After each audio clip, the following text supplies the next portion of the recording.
Hello, everyone. Today I would like to share a story which began when I was 8, only 1 month away from turning 9. A story I never applied for, never signed up for, and definitely never ordered on Amazon. Last July, I was getting ready for something very important in a kid's life. My first ever sleepover. 3 months of planning, snacks, games, jokes, and a perfect night of pretending to sleep while whispering loudly. But instead of packing my bag, my parents packed me into the car to head to Chelsea and Westminster Hospital.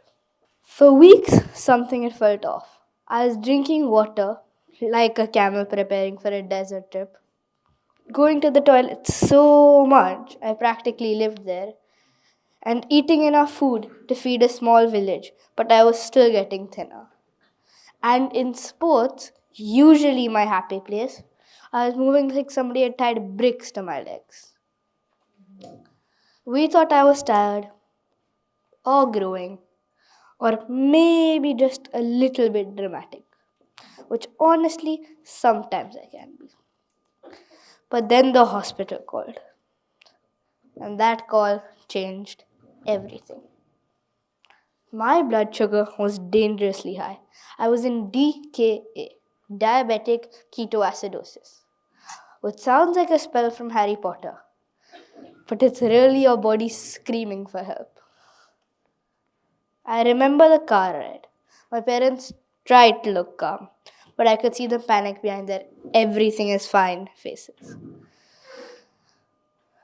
At the hospital, everything moved fast. Snacks, games, machines, drips, bright lights, and needles. So many needles that at one point I thought I'd become a pincushion.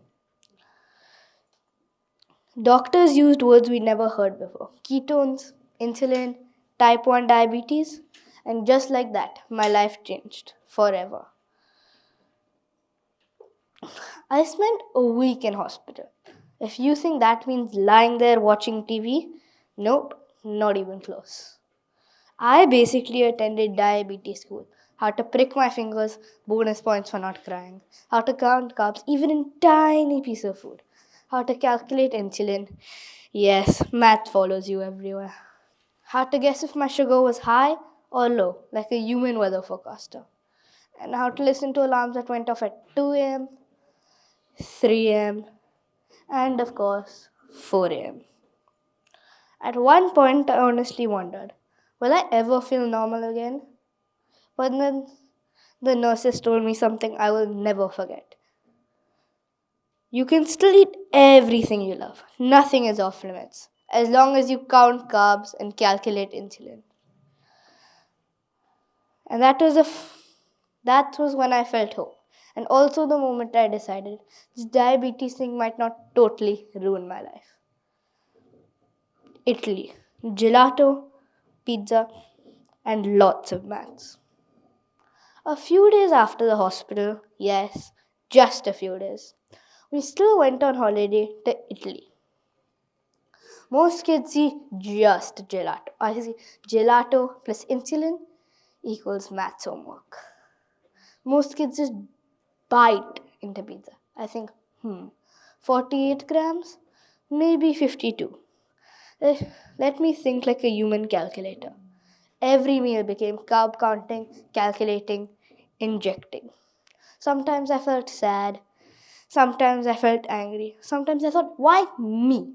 Is there a return policy? But slowly I realized diabetes couldn't stop me. It just required more planning and good Wi Fi for my devices. Life now. Nowadays, I basically live like a superhero with gadgets. My Dexcom checks my sugar every few minutes. My Omnipod gives me insulin all day and night. And my phone shows me arrows, numbers, alarms, and sometimes, very annoyingly, all three at once. I've learned how to read the numbers, understand the arrows, fix lows before I faint like a drama queen, correct highs without panicking,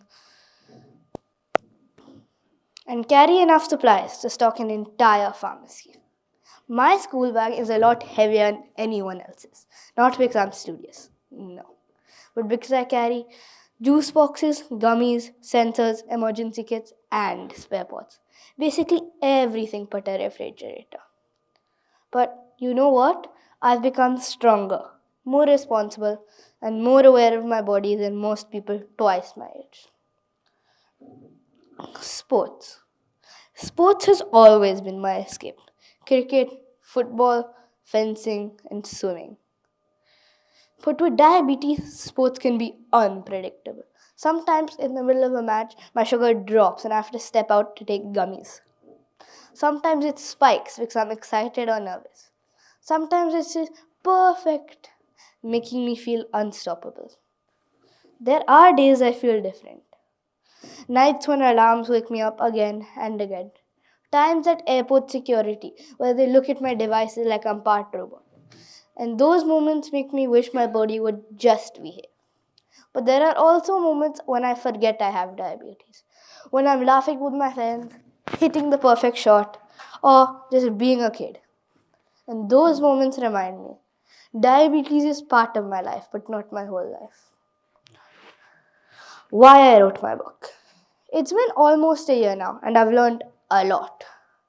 I wrote my book, Diabetes at 9, to help people understand what type 1 really is. Not the myths, not the guesses, not the very strange pieces of advice people gave. Like, have you tried soaking these herbs? Will you grow out of it? Is it because of junk food? Maybe stop eating sugar forever. No, no, no, and no. Type 1 diabetes is an autoimmune disease. My body attacked itself. There's nothing I could have done to stop it. And while I was lucky to have some of the best medical care in the world, many children aren't. Many feel scared, confused, alone. Many are diagnosed too late, and many families don't know the signs. That's why I wrote my book, and I'm standing here today on a mission to educate people about type 1 diabetes and make sure no child ever feels frightened or alone the way I did. Diabetes is part of me, but it does not define me. Even with diabetes, I can still laugh, learn, play sports, travel, dream big, and be completely, fully me. Diabetes is just one chapter. My life has many more to come. Thank you.